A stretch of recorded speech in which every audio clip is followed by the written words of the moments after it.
after, so I think we'll go ahead and start and others may join. I hope you all know that we are recording. And I want to welcome everyone.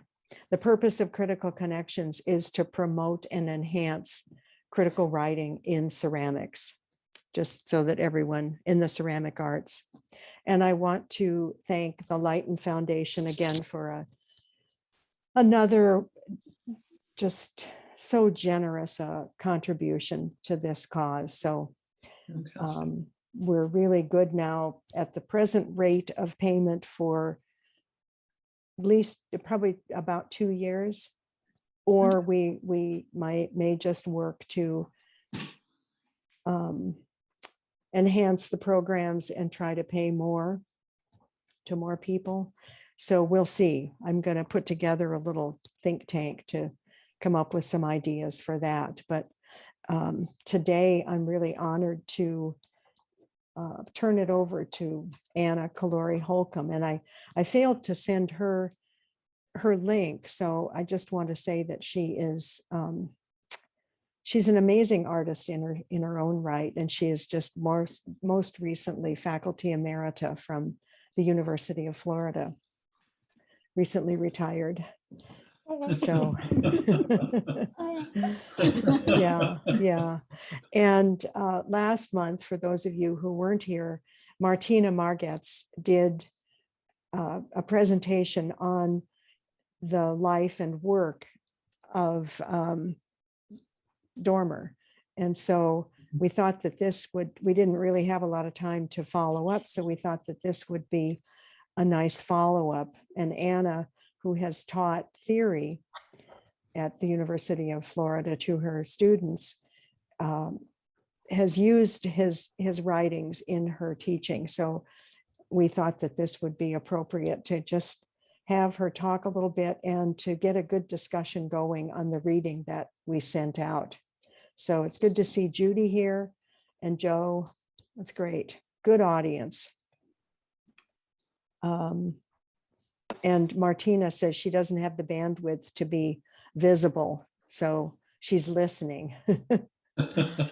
So anyway, I'm just going to let you take it away, Anna. All righty. Thank you for that lovely introduction. And I do want to thank Martina for giving us a good foundation about the person and the writing of Dormer. And it just piqued, I remember this particular article that I would share with my seminar class on theory and criticism, and thought it might help us to engage in a conversation, because our amount of time that we have to spend is is taken up often by presentation. So I'm going to try to do this in a rather quick way, just a general introduction. And those of you who don't know Dormer, he lived in 1949 to 96 and wrote the book, The Culture of Crafts, in 1997, which is one of the chapters that Elaine shared ahead.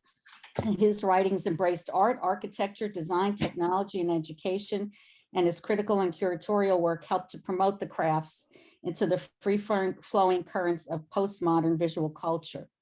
He starts out that particular chapter talking about David Pye, who lived from 1914 to 1993 and was professor of furniture design at the Royal College of Art. He was a very well-known woodworker and wrote the seminal books, The Nature of Design. Later, it was called Nature and Aesthetics of Design. That was in 1964, and The Nature and Art of Workmanship, 1968. And one of his best-known concepts is the workmanship of risk, which is going to be a good part of our discussion today. By which means workmanship using any kind of technique or apparatus in which the quality of the result is not predetermined, but depends on the judgment, dexterity, and care which the maker exercises as he works. Now, he is used by Pye. So it's just wanted to, this is a quote from page 4. Not my words. And then I'm going to just very briefly show you, I'm going to work quickly through this, and I'll put my website link in the chat after we get going here. So if you're curious about the work and want to see more of it, that's where you'll find it. But if you'll give me a second here, I'm going to share.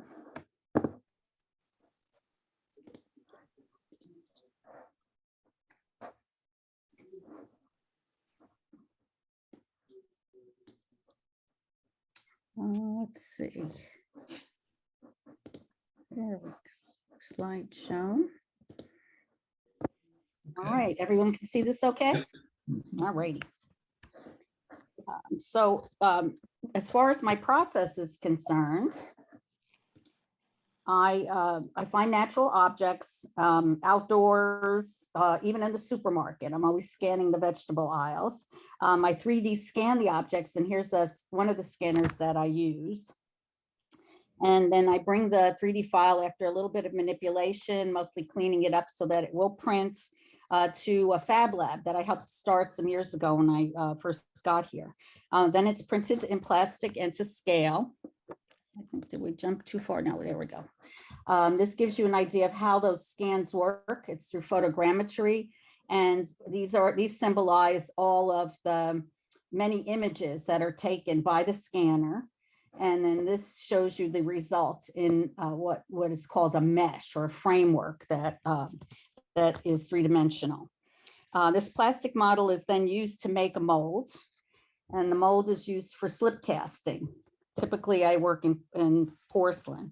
This way I can make multiple pieces. Here's the 3D image from the scanner of an artichoke. And then on the top here is a plastic model with this artichoke basically being manipulated 3D to create a bowl. And then this is the final piece, and I'll show you how I integrate it in some work. So I make multiples, and this process is best for small scale production. Here's one of the molds with a plastic model in it. And I bring the molds. So in China, I wanted to give you a sense, and it seems like it's on a timer here. We'll just go back a minute. In China, I bring the plastic models with me. So if I'm going to a residency, let's say in Jingdezhen, I'll bring the plastic models with me. I hire the mold man to make the molds. And from there, I bring the 2 doors down is the slip casting lady who casts as many as I request. And then I do all the fettling and finish work. And then I bring them to the glaze man at the kiln man and the glaze man. Here's one of the models with the molds. And then this is some of the production from those, and my studio at the pottery workshop. And then here you can see these actually I put together as a set at Shangyu, which is also a clay center where celadons are quite important. So I've had these have gone through many hands, obviously, not just mine. And I'm going to stop sharing. And so Elaine and I talked about some questions that we thought might be interesting to start out with, and then hope that you too might have some things to bring to the discussion and get some input from the rest of the group that's here. So in looking at just a very quick overview of how I make these works and how I involve technology, where does my work sit? On the side of risk or the one of certainty, or both? And if you were writing about my work, how would you describe it in terms of risk?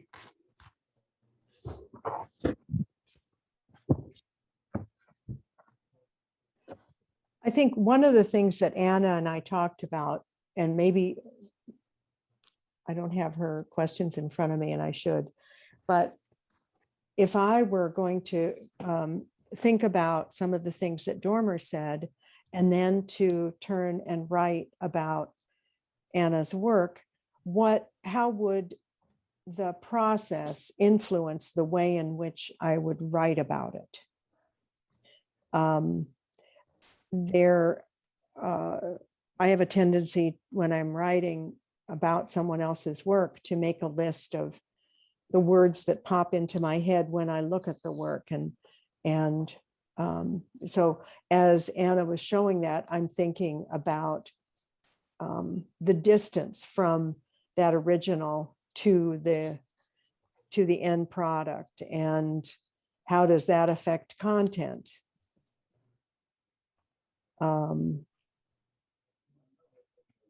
Anyway, come on, you guys, you're talkers.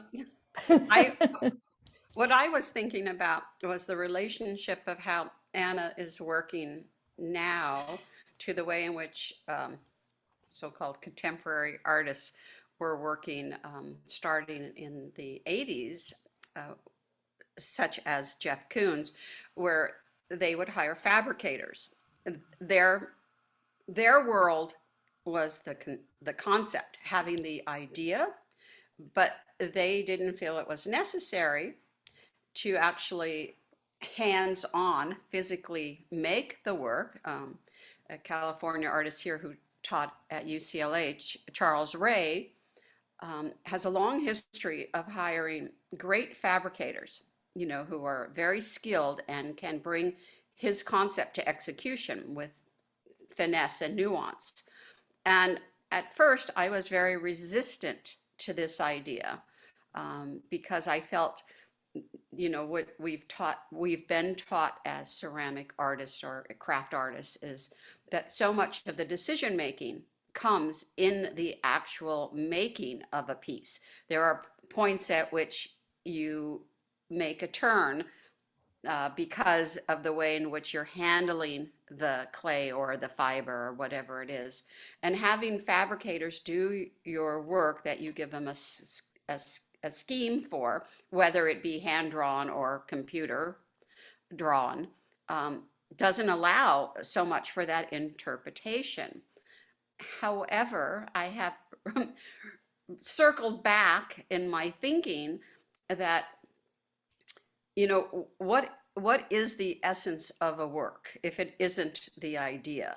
And however you arrive at the idea, perhaps those steps in between of execution no longer are the determining factor of the worth of the work. Um, I'm conflicted about it. I understand the technology of 3D printing. I myself do not know how to use those programs. Um, I commend you, Anna, for learning them and for setting up a fab lab. I think, you know, we have one at Otis too. But I don't know if, for me, if I'm writing about your work, is that so important to the ideas about the work? I mean, it seemed to me, just using one of your examples of your dishes inside the other dish, which is a tableware setting. It doesn't matter to me if you arrived at that through 3D printing or if you were hand throwing all of those pieces. What I'm looking at as a writer is how resolved is that piece. So Mhm. I may not speak at all about process. Um, and you know, unless it's interesting for me to talk about the, you know, the fact that you have arisen to the 21st century challenge of integrating technology into your work to get multiples. Now that is something, a production potter could do the same thing. It's a lot more Mhm. work, effort, Mhm. and energy. So I don't know, as I said, I'm not saying anything, you know, succinctly here. I'm just bringing out the ideas that I would wrestle with. If I were writing about the work, you know, what emphasis am I going to put on it? Am I going to talk about the process? And now I've been told craft writers only talk about process and, you know, we're not up to standard. I remember going to a SOFA conference and somebody said, oh, I'm not going to go to that talk. That's about craft and craft talk is about process and people who talk about art talk about concept. And that's just like, oh, you know, it had all been reduced to this, you know, these two, this dichotomy of process versus concept. And I wouldn't want to do that, talking about your work, but I would talk about the refinement of it and the palette, how, you know, that the celadon and the porcelain work so well together, and the historical associations of using porcelain and using celadon and having gone to China and how that influences your view on contemporary forms. So Mhm. I just put that out there. I want to respond to your comment about writing about technique and process, because in my thesis exploration, I did the 48 writers who looked at fine art and 48 who looked at ceramics.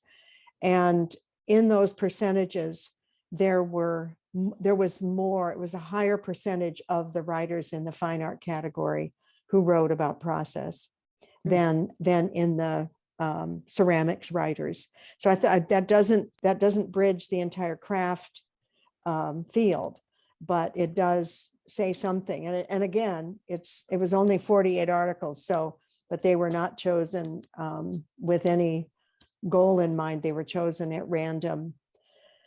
And so I think it's a little bit of a misnomer. And maybe it was people who were doing printmaking or collage or mixed media in which they talked more about process in the fine art writing, but it was definitely present and there. And then I wanted to bring up the work of Chad Curtis, in which who is it Tyler? He teaches. And in his work, the process to me is, or the fact that it is all hands off is so important. I couldn't write about his work without talking about that distance. I mean, he created a machine to do remote drawing, and then he incorporates found objects like different, I don't know, little slip cast deer that were found objects and things that go into it. And the hand is absolutely not even present in his work. And so it's hard when that happens to ignore that as part of the content. I see Judy. Judy, you have a segue to the second question that maybe we could take both together. You are right. Does the process take over content? And Elaine and I had our second question as, how does crafts process affect content? Yeah. So, so perhaps, Judy, do you want to talk a little bit about that before we move on? And Robert, I did see your hand up, so we'll catch you next. Judy, I think you need to unmute. I think you're muted. Yeah. Sorry.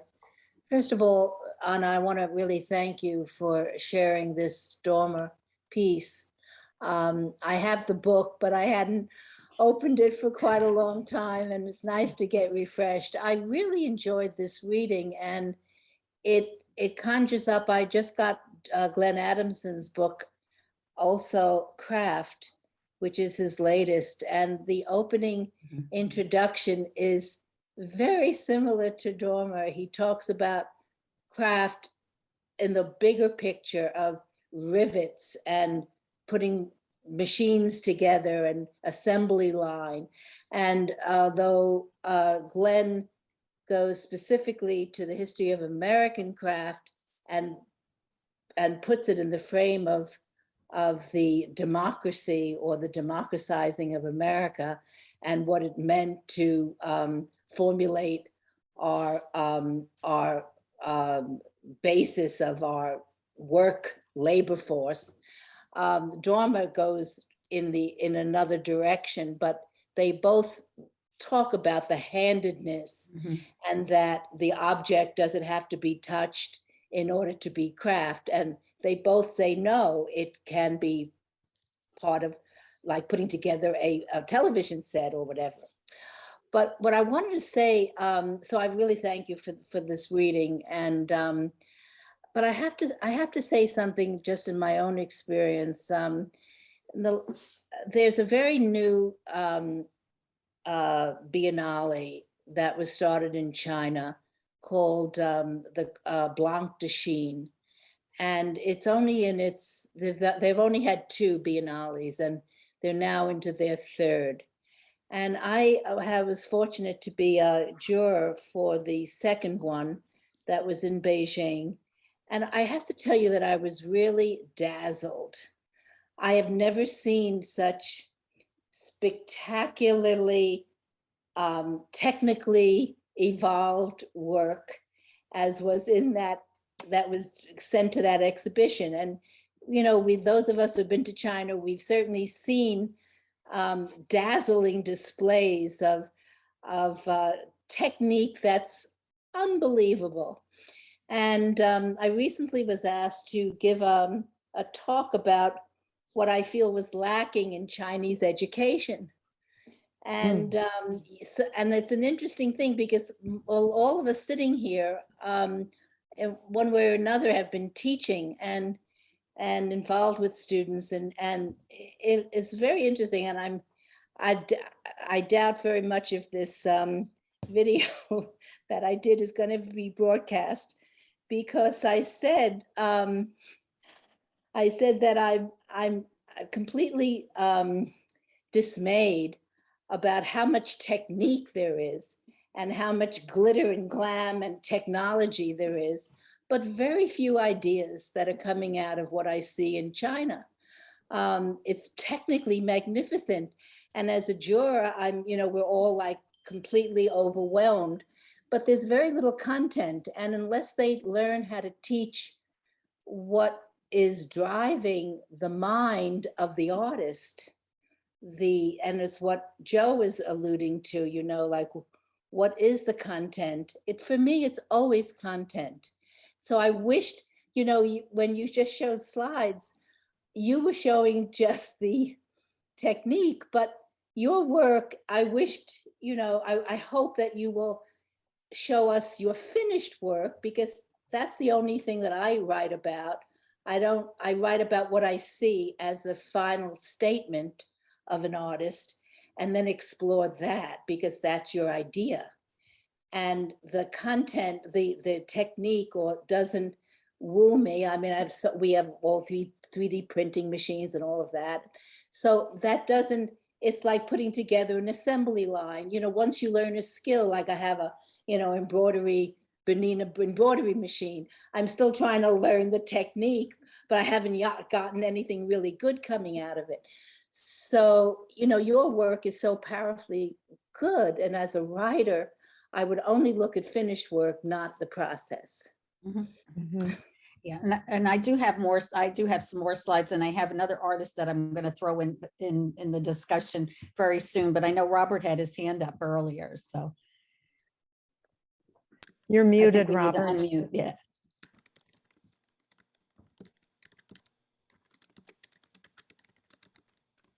Okay, there, you got it? Yeah. Yep.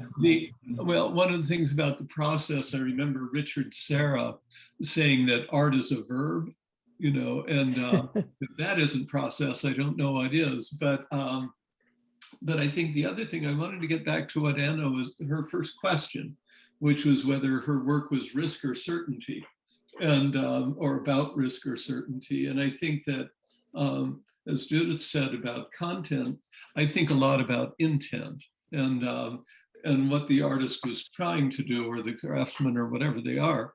And I think that, in answer to that question, or in response to that question, I suppose the question of risk or certainty in your work depends on the stage of the production. So, for instance, taking on the 3D printing at a very early stage and going through different workshops where you're going to produce something is inherently risky behavior. So I think that to that extent it's risk, and then the intent of the production of the work then leads to the certainty question, because if you were going to try and do 400 of those, I would say it might lead more to certainty. Mm-hmm. But if your intent is to do more individual objects, then your process and purpose and technique probably all lead in that direction. Okay, that's a very good assessment. Yeah. Any other comments on that? Diane? Yeah, I guess just a couple of points. One is to thank you for sharing this, because I think there's risk involved merely in going down this process, which there's some resistance to, some who stereotype it, say, is that art? So that I've seen a lot of 3D art. I was at the MIT Fab Lab at Haystack doing some work some years ago. And personally, I'm kind of in favor of this exploration, because I don't think the artistry or the humanity is necessarily lost merely because the technique involves whether it's a computer or a scanner. whether it's a digital camera or a film camera in the darkroom. I did have some, let's say, issues with Dormer as a photographer, that end result, the object printed on fine art paper, the concept reigns supreme to me in art, in an artist. So the person who goes to a foundry with only a maquette and has a large scale piece made that they could not produce on their own, I make that equivalent to perhaps scanning pieces. And I also look at that issue of flaws and mistakes that comes up a lot in this Dormer discussion.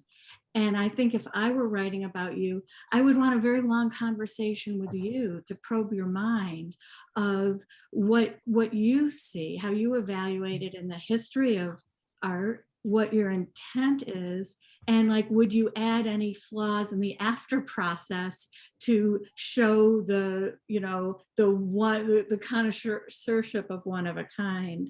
My last comment would be about slip casting. I just wrote an article on Shea Bishop for the Renwick Quarterly, which I will distribute. He had a show at Penland. He slip cast some cowboy hats in addition to full ceramic textile suits he made. Wow. So one could say slip casting being that, you know, repetitive thing, but what he did was 2 cowboy hats that were joined together with 2 men modeling in it, face to face, inches apart, as a fragile masculinity is that series. So I would say it's where one comes out with the idea, what you're adding to the canon of, you know, the viewership and artistry, not the process, that intrigues me. Yeah. That's, yes, please send the link to that artist's work. I'm going to share the PowerPoint real quickly, just show you a few more things that, so I already showed that. Let me move on to so a couple more pieces of mine that I've worked with, some with found objects. And then here I also try to work with light and the idea of light and shadow, which porcelain of course lends itself to. These are pieces I did while in residency at the Jingdezhen Ceramic Institute. And what's happening is when I first started out doing this, I was using this exceptional scanner and a printer that was a resin printer that pretty much gave a smooth surface, very much like the original. And I started using a scanner that's more portable and goes on to called a structure onto my iPad. And one of the results of that is it's not such a fine scanner, and it often shows the pixelization. And I'm becoming more and more interested in this idea of pixelization and keeping some of that in the work. So this is just to show you a model. This isn't a finished piece, just part of what would become a piece. Here's some other. Now these are 3D printed. So let me go back one second here and finish this up. So what I'm doing here is trying to get more involved in the process itself, which does involve, you know, meshes and pixels and not smooth them away or get rid of them. So I am trying to mesh the two. And then of course, I also do some 3D printing, or I connect some of that as well. Like for example, the piece on the left is 3D printed. And then inside there were some things made with molds from prints and then some hand building. And so I have been investigating that as well. And here the process is very obvious. There's something that's very hard to get away with, or away from, I should say, with 3D printing. And that's the fact that it builds with coils, just like primitive people did. And then this is an artist that I thought might be interesting in this conversation, Jonathan Keep. He uses mathematical algorithms with his work. So he really does separate himself from he obviously controls those algorithms. So he gets pretty complex with his forms, but he would closely connect to Sennett's book, The Craftsman, if you're not familiar with that, where he talks a lot about the craftsman and the machine. So I highly recommend that book as well. Some of you might have already read it or read parts of it. This probably see it backwards in the screen.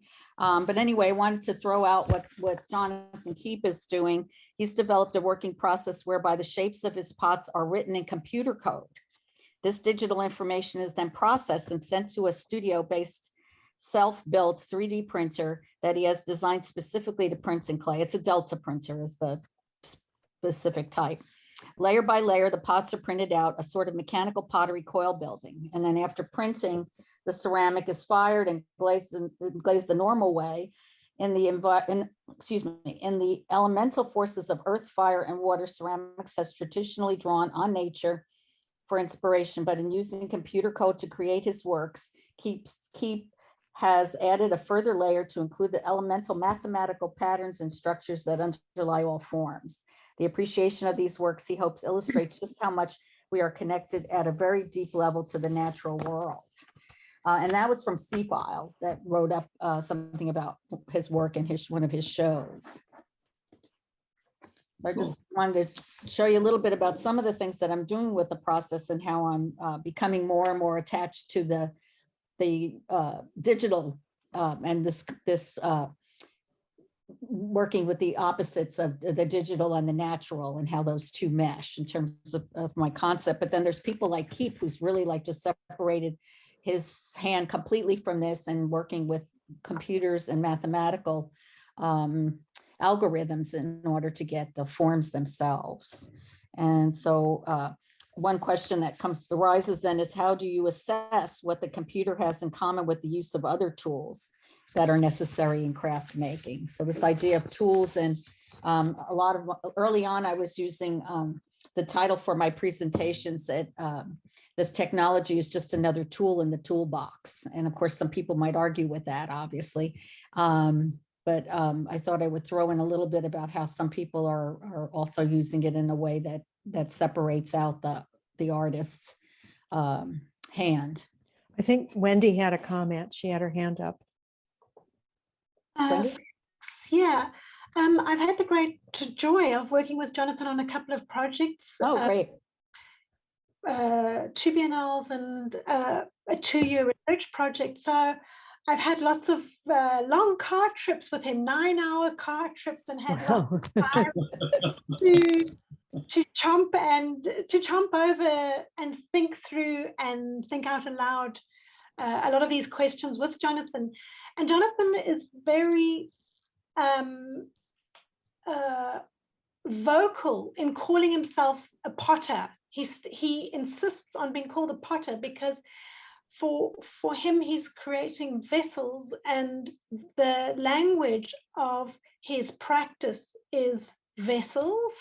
And I think he would disagree with your take on the separation of the hand and the making, because, you know, having had the privilege of also working alongside him, he is, and I imagine you as a digital printer know that building larger and more complex forms involves 150% hands-on, and you're there with your hairdryer and with the powder, and it involves intense surveillance, intense and very fine hand skills to manage that print, to support it, to nurture it, to love it, and to stop it from falling down.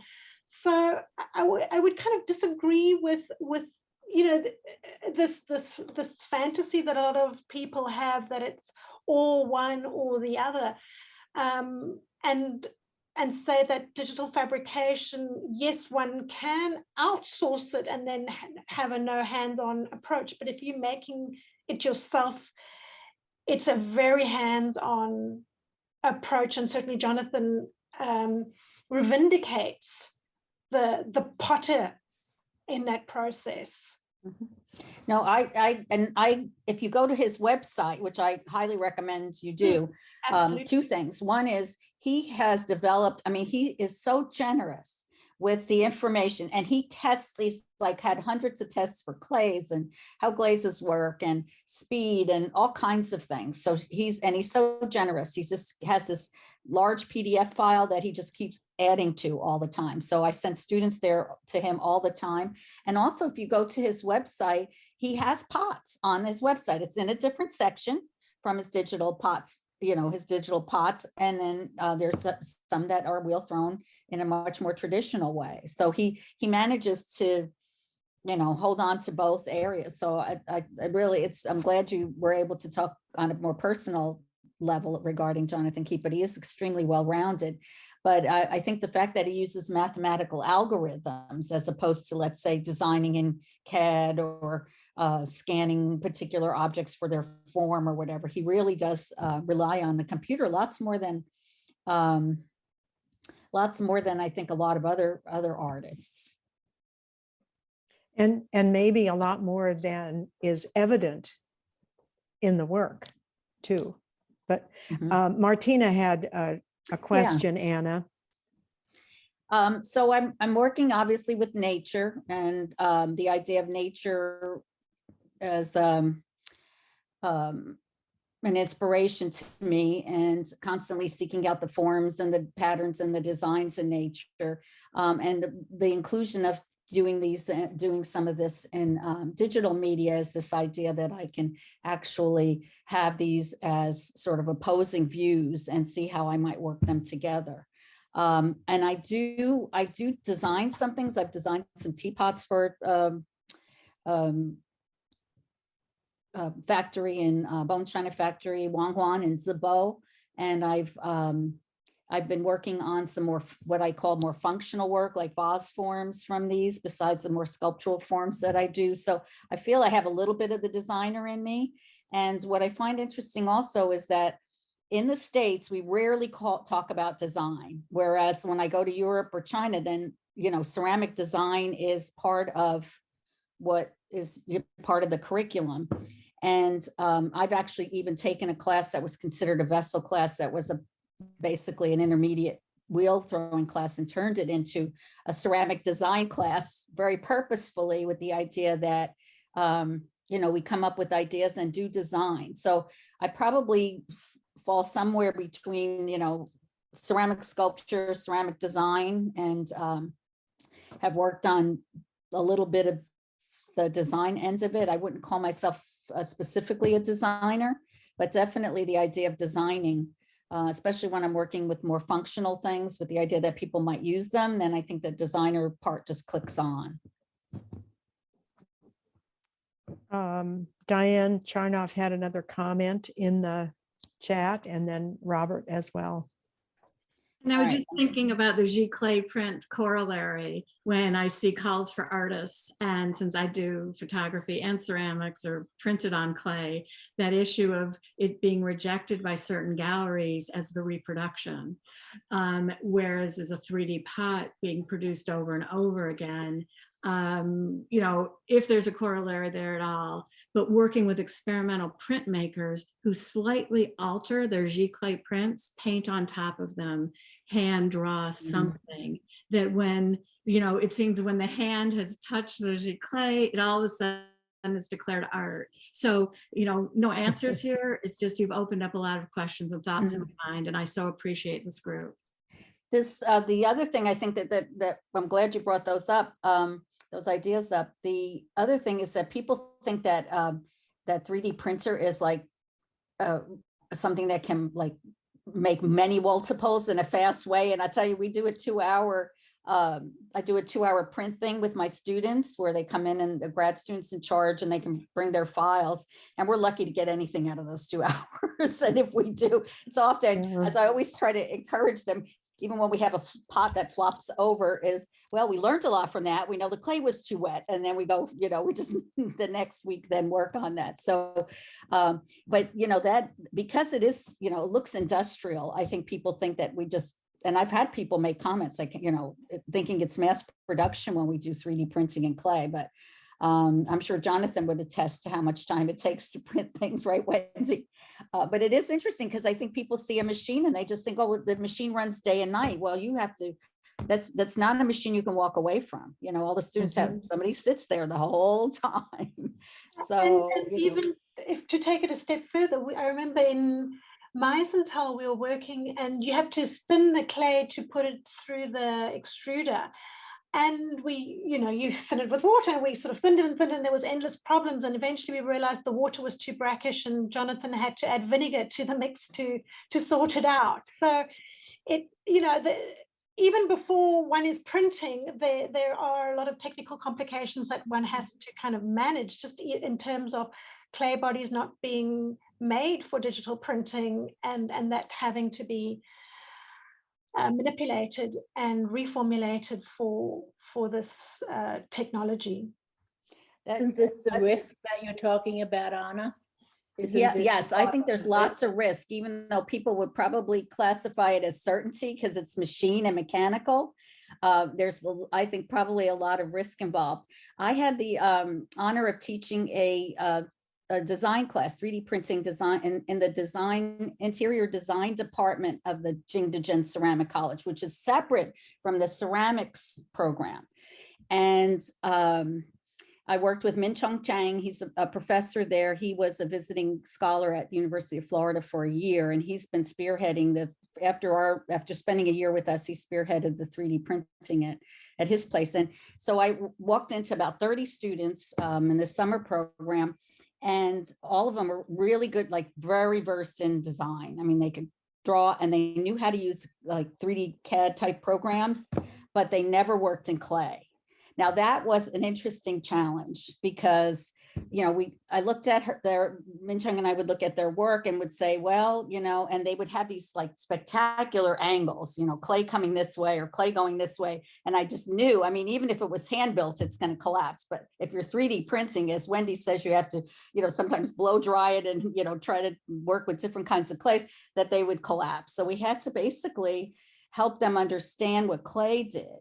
But the pots were fabulous. Their design sense was terrific. We had, you know, Minchung even had a show in the fall afterwards, and but they didn't know how to work in clay, and maybe that was to an advantage to them in a sense because they did not hold back. You know, they were thinking, you know, what is good design and what does it look like? But that reminded me of that experience.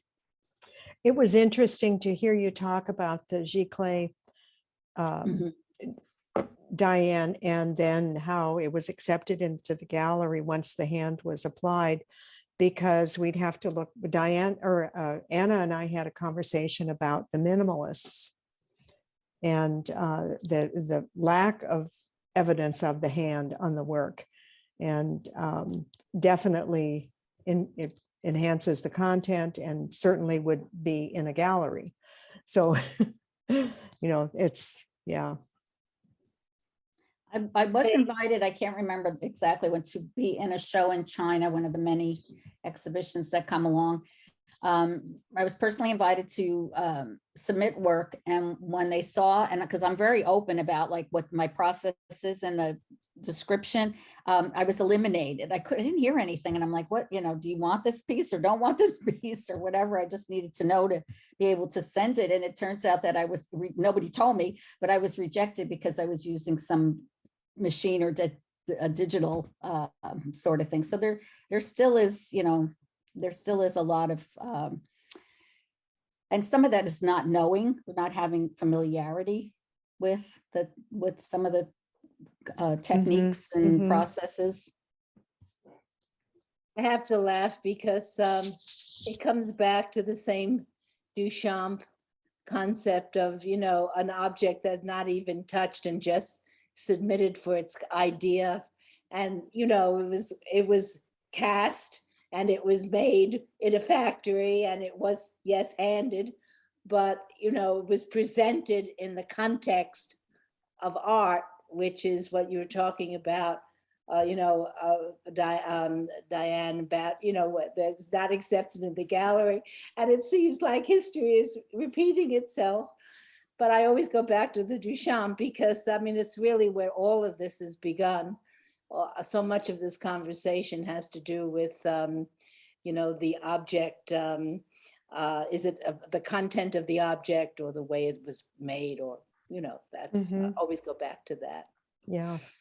But I would like to ask you, are we going to get to, you know, beyond, you know, you know, there's so much process going on now, and it's so interesting. I mean, all of it is interesting. And so how much do you want to write about the process? Does it support the idea in an article. Let's say I'm writing an article about you, Anna, and I'm going to say that the technique that you're using absolutely can only be used to support that idea, and that you've chosen the absolute best technique to bring out that idea. And that's another way that process can support the idea, right? I mean, so many times people use the wrong process to get to an idea, right?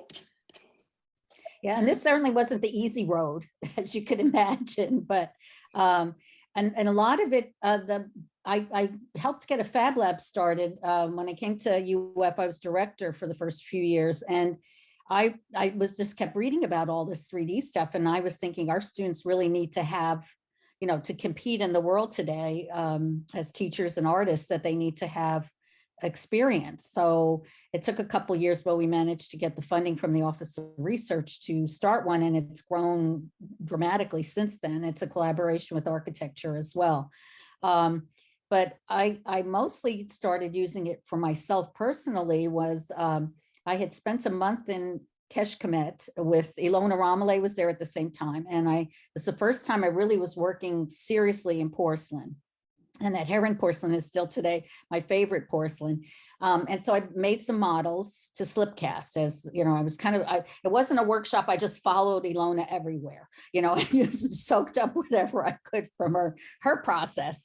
And so I had a full month there. And then a few years later, and Elaine was part of that group. Joe Bova had a group to go to Keshkemet, but for just 2 weeks. And I realized that I really wanted to work with this heron porcelain, which is so amazingly wonderful. But if I started making models and then making molds, I would not have much time to work in clay. So I thought, well, you know, maybe I'll think about some 3D models and bring them with me. And that's basically what started me on this journey. It was process related, but it helped me to get my ideas across quickly and efficiently in those cases. So now, before I go to a residency, I just get my models lined up, you know, think in terms of forms and what kind of pieces I'd like to make and what ideas I have, and then just have to make molds real quickly or have them made. I was in Red Lodge this November, and what I did was hire a grad student to help me make molds over the summer. So I went there because I was driving. I could drive the molds with me. But, you know, that's also related to porcelain. Slip casting is one of the easier ways to work in porcelain. It's very hard to hand build porcelain. If anyone's tried that, it's best for wheel throwing and for slip casting. So that was part of the reasoning behind using those models. I want to give Margaret Jane a chance. She said she had a question she wanted to ask the group. So, yeah. Hi. So I noticed that several of you emphasize the importance of ideas or content over process when you write about art. And I was curious how you would define idea, because I think that tactile ideas or gestural ideas are distinct from intellectual ideas, but they're both ideas. Who wants to tackle that one? I'm absolutely right. I agree that when I write about pots, let's say, and I think Janet is a great writer when it comes to writing about vessels. She's always, if you know, I don't want to speak for you, Janet, so you'll pick up, but you really know how to talk about the content of the gesture in the pot. That's an idea. And that's a very strong idea, if that's what you mean. I mean, you know, if a textile artist uses texture is incredibly compelling. And Janet writes a lot about texture. Anyway, I think that there are many ways to slice an idea, and certainly technique in terms of an artist's intent is to go after texture, let's say, as a textile artist would, or a metal artist or a glass artist, they do focus on the inherent quality of the material. And that's, I think Janet writes so brilliantly about the inherent quality of the material, which is an idea in and of itself. Janet?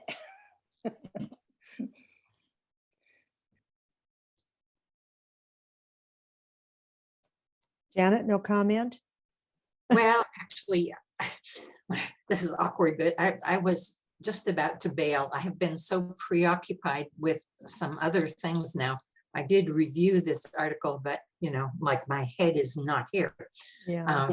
However, since you put me on the spot, I have to. Yeah, I think this is perfectly subjective, but for me, I'm less interested in writing about an idea, which is actually taking me out of the mainstream of what's happening in art and probably in clay as well today, because we have so much stuff about social practice, for instance, and I'm not interested in that. I don't care about that kind of a big idea that is going to be, well, not illustrated, but it's going to be realized through an object. I'm just interested in, as you say, the texture or whatever, the inherent qualities of an object and the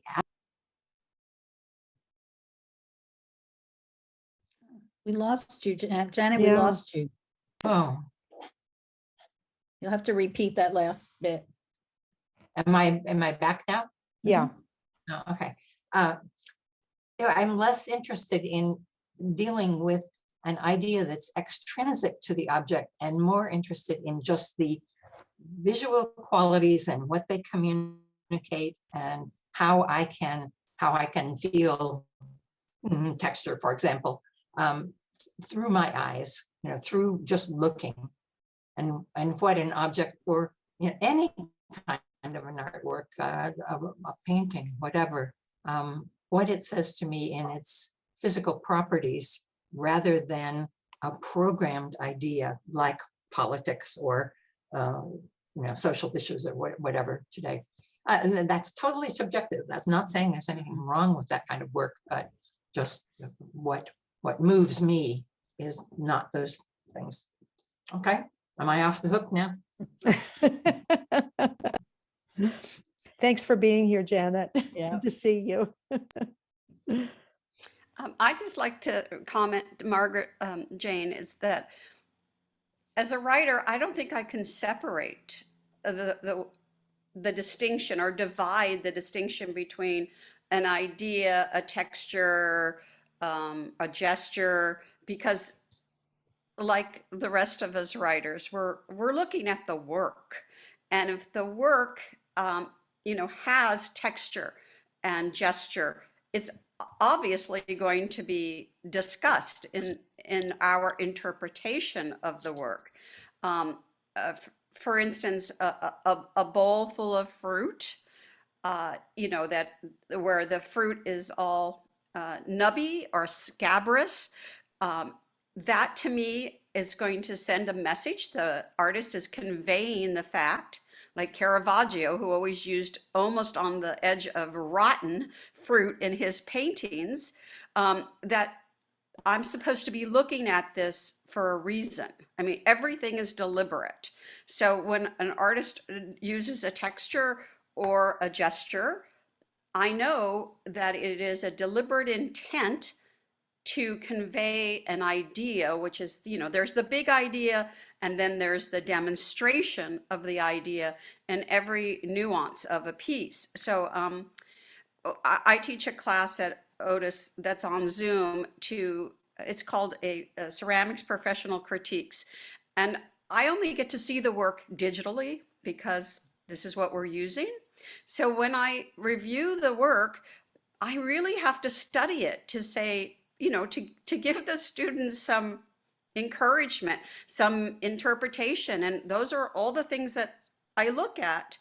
And I don't see how I could possibly divorce those properties from, you know, like social practice ideas. Maybe it's a social practice to, you know, protest, but if it's a social practice artwork, I'm still going to look at the gesture of it. So I don't know.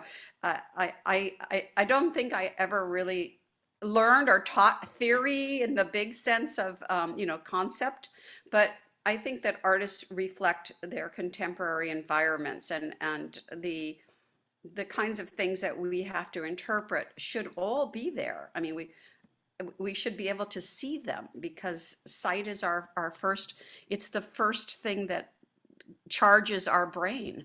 So if we don't see it, we either have to intuit that they meant to put it in there, or they eliminated it for a specific reason. I know that most of you have heard me say this over and over, but I see every work of art as a thesis, and it's up to the artist to make sure that every decision that's made supports that thesis. And then it's up to the writer to discover that thesis. So it's a two-part job when it comes to writing. You know, the artist has to have done his or her job, and then the writer has to do her job. Robert? Robert, you're muted.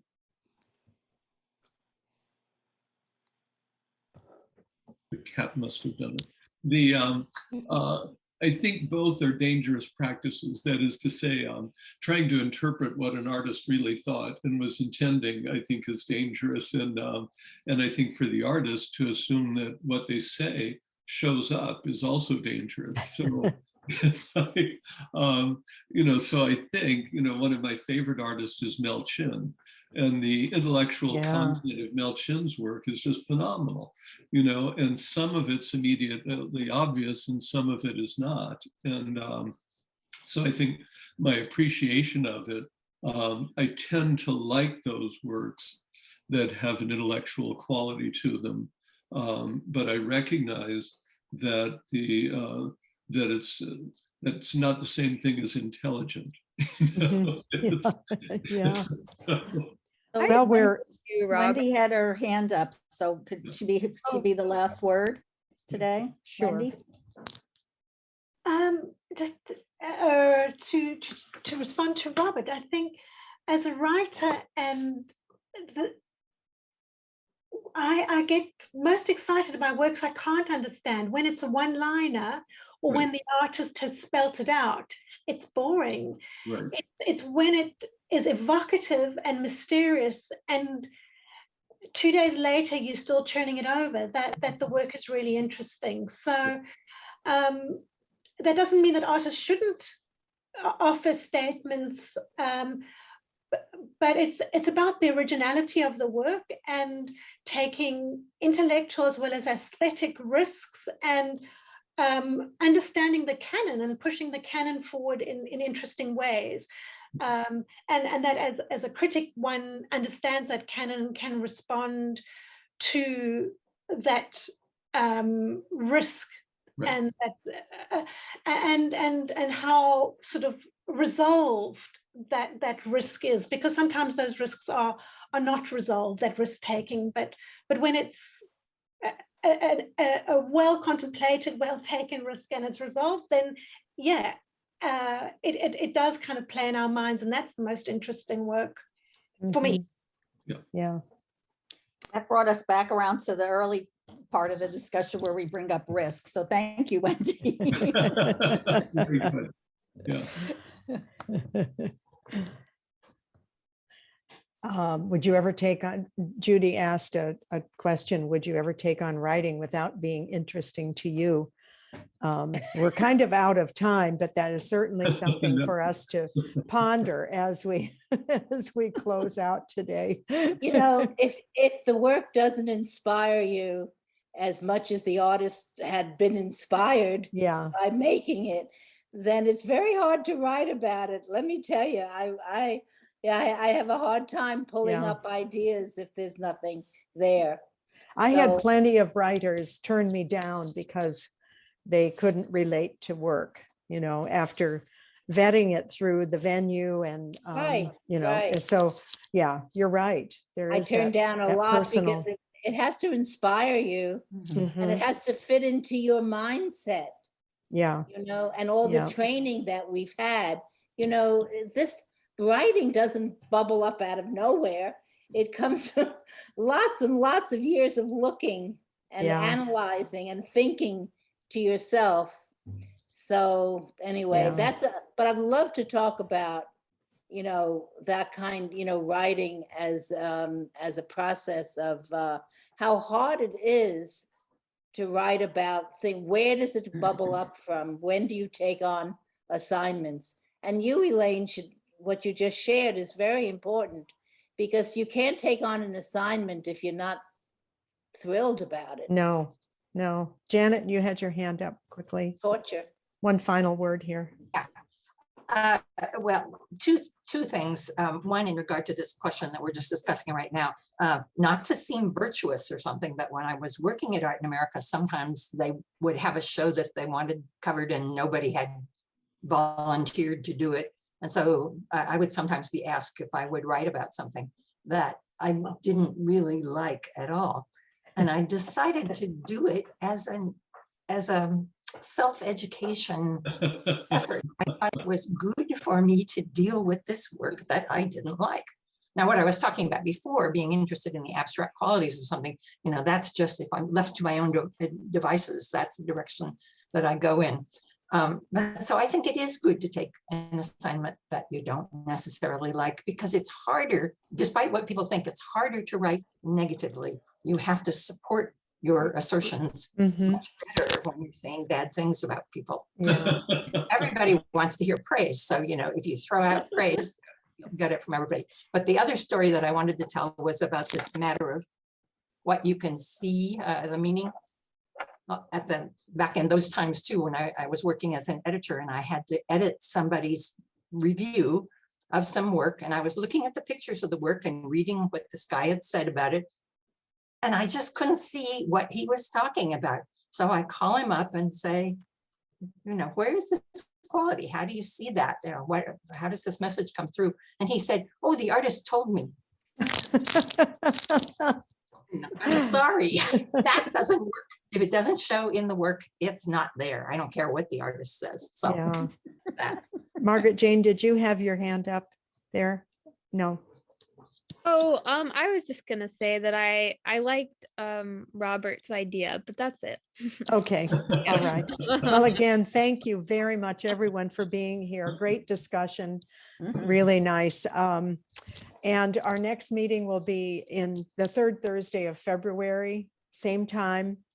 And Namita Gupta Wiggers will be our guest speaker. She is the director of the MA in Critical Craft Studies at, yes, tell me, Warren Wilson College in right. North Carolina. So I hope you all will be back again.